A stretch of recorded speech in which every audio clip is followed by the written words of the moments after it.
Praise Lord, जय मसीह की। मैं संजय मौर्य आज आपसे चर्चा करने वाला हूँ भजन संहिता उसका 23 अध्याय के विषय में। और मैं आशा करता हूँ इस संदेश के द्वारा आपको जरूर आशीष मिलेगी और नॉलेज भी मिलेगी। और यदि आपको ये संदेश पसंद आए तो आप हमारे इस वीडियो को लाइक कर सकते हैं। और यदि अब तक आपने हमारे चैनल को सब्सक्राइब नहीं किया है तो आप सब्सक्राइब कर सकते हैं। मैं आपके लिए पढ़ रहा हूँ भजन संहिता 23 अध्याय। लिखा है, यहोवा मेरा चरवाहा है, मुझे कुछ घटी ना होगी।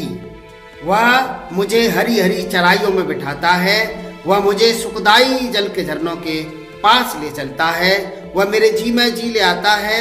धर्म के मार्गों में वह अपने नाम के निमित्त मेरी अगुवाई करता है। चाहे मैं घोर अंधकार से भरी हुई तराई में होकर चलूं तो भी हानि से न डरूंगा, क्योंकि तू मेरे साथ रहता है। तेरे सोटे और तेरी लाठी से मुझे शांति मिलती है। तू मेरे सताने वालों के सामने मेज बिछाता है। तूने मेरे सिर पर तेल मला है। मेरा कटोरा उमड़ रहा है। निश्चय भलाई और करुणा जीवन भर मेरे साथ साथ बनी रहेगी, और मैं यहोवा के धाम में सर्वदा वास करूंगा।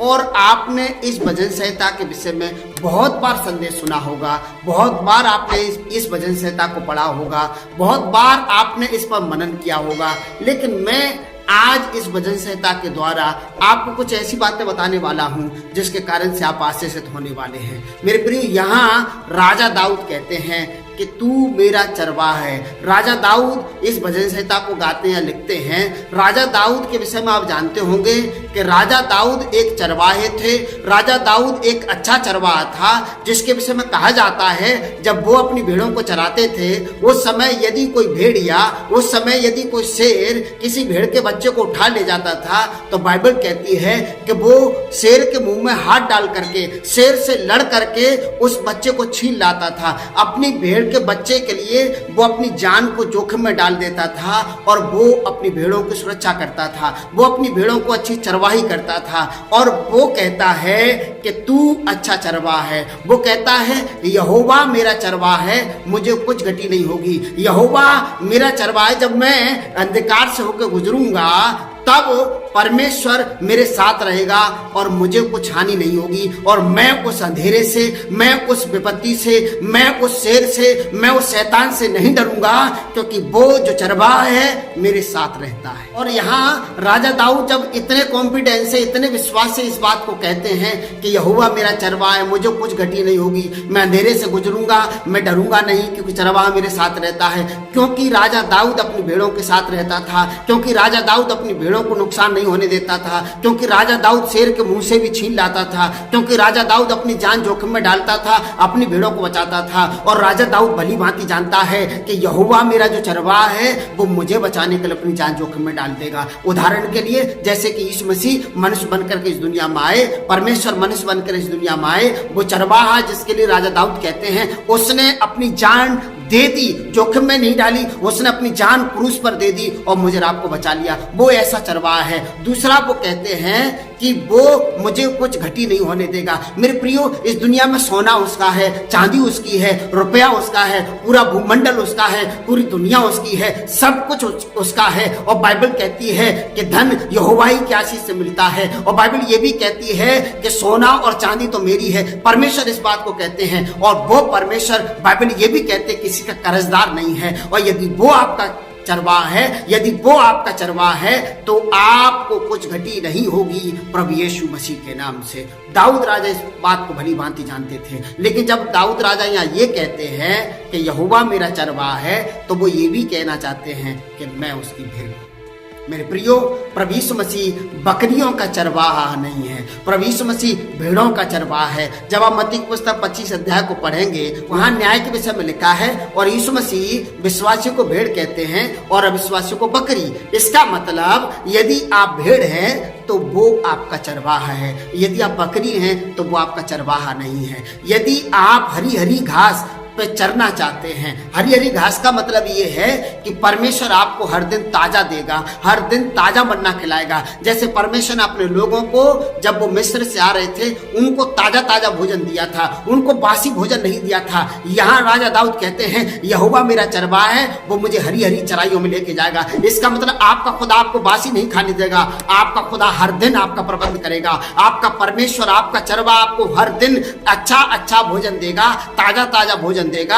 आपके दिन ऐसे नहीं आएंगे कि आपको बासी खानी पड़े। और वो जब सुखदाई जल के झरनों के पास लेके जाएगा, वो आपको अंधेरे से डरने नहीं देगा, क्योंकि वो आपके साथ हमेशा रहेगा। लेकिन शर्त क्या है? क्या आप उसकी भेड़ हैं? मेरे प्रियो, बकरियों का चरवाहा प्रभु नहीं हो सकता है, वो भेड़ों का चरवाहा है। और भेड़ की पहचान ये होती है कि भेड़ के सींग नहीं होते हैं, बकरी के सींग होते हैं। मेरे प्रियो, यदि विश्वासी भाई बहन लड़ाई झगड़ा पसंद करते हैं, लड़ाई झगड़ा चाहते हैं और लड़ाई झगड़े में अपने जीवन को बिताते हैं, तो वे भेड़ नहीं हो सकते हैं और वे बकरी हैं। और बकरियों का चरवाहा खुदा नहीं हो सकता है। दूसरी पहचान भेड़ की ये होती है कि वो हमेशा सर झुका करके चलती है और बकरी सर उठा करके चलती है। तो बेविश्वासी जो सर झुका कर चलते हैं, अर्थात बेविश्वासी जो नम्रता का जीवन जीते हैं, उनका चरवाहा तो खुदा हो सकता है। और बेविश्वासी जो घमंड में अपने जीवन को जी रहे हैं, जो गर्दन उठा करके अकड़ के चलते हैं, उनका चरवाहा खुदा नहीं हो सकता है,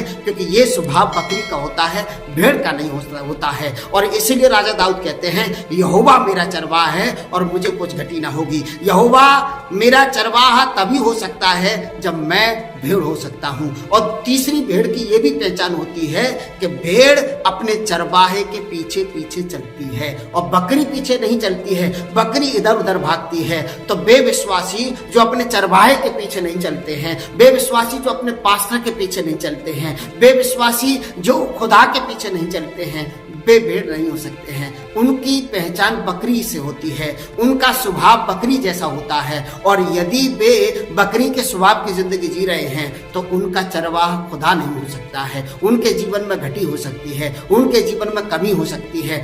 वे अंधेरे को, वे विपत्तियों को देख के डर सकते हैं, खुदा उनके साथ नहीं हो सकता है, क्योंकि चरवाहा भेड़ों के साथ होता है। और एक और पहचान भेड़ की ये होती है कि वो झुंड में रहना पसंद करती है। और बेविश्वासी जो झुंड में रहना पसंद नहीं करते हैं, बेविश्वासी जो एकता में रहना पसंद नहीं करते हैं, जो एकता पसंद नहीं करते हैं, जो फूट डालना पसंद करते हैं, जो चुगली करना पसंद करते हैं, जो कलीसिया को तोड़ना पसंद करते हैं, वे भेड़ नहीं हो सकते हैं और उनका चरवाहा खुदा नहीं हो सकता है। मेरे प्रियो, भजन संहिता 37 अध्याय की 25 आयत में राजा दाऊद कहते हैं मैं लड़कपन से लेके बुढ़ापे तक देखता आया हूँ, मैंने न तो किसी धर्मी जन को त्यागे हुए और ना उसके वंश को टुकड़े मांगते हुए देखा है। आपका खुदा आपको वरन आपकी पीढ़ियों को भी टुकड़े नहीं मांगने देगा प्रभु यीशु मसीह के नाम से। बस आपको भेड़ होने की जरूरत है। और भजन संहिता 34 अध्याय की 10 आयत में परमेश्वर का वचन कहता है जंगल में रहने वाले जवान शेर के बच्चे भूखे मर सकते हैं, वे भूखे रह सकते हैं, परंतु यहोवा के खोजियों को किसी भली वस्तु घटी नहीं होगी। यदि आप उसके पीछे पीछे चल सकते हैं, यदि आप भेड़ के स्वभाव को अपना सकते हैं, यदि आप खुदा की भेड़ हो सकते हैं और आप उसको अपना चरवाहा मान सकते हैं, तो वो आपका ऐसा चरवाहा हो सकता है कि आपको किसी भली वस्तु घटी नहीं होने देगा प्रभु यीशु मसीह के नाम से। और दूसरा कुरिन्थियों 6 अध्याय 10 आयत में लिखा है कि परमेश्वर के लोग गरीब जैसे दिखाई देते हैं, लेकिन वे बहुतों को धनवान बना देते हैं और ऐसा लगता है कि उनके पास कुछ भी नहीं है, परंतु वे बहुत कुछ रखते हैं। ये भारत का सर्वे है कि कम से कम 50 से 60% प्रभु के सेवक किराए पर रहते हैं। और ये भी सर्वे है कि प्रभु के लोग जो किराए पर रहते हैं अपने मकान मालिकों से ज्यादा अच्छा खाते हैं, ज्यादा अच्छे रहते हैं। क्यों रहते हैं? क्योंकि उनका खुदा उनका चरवाहा है और वे उसकी भेड़ है। मेरे प्रियो, मैं आशा करता हूँ आपको इस वचन के द्वारा आशीष मिली होगी। आशीष मिली हो तो आप इस वीडियो को लाइक कर सकते हैं। अब तक यदि आपने हमारे चैनल को सब्सक्राइब नहीं किया है तो आप सब्सक्राइब कर सकते हैं। God bless you.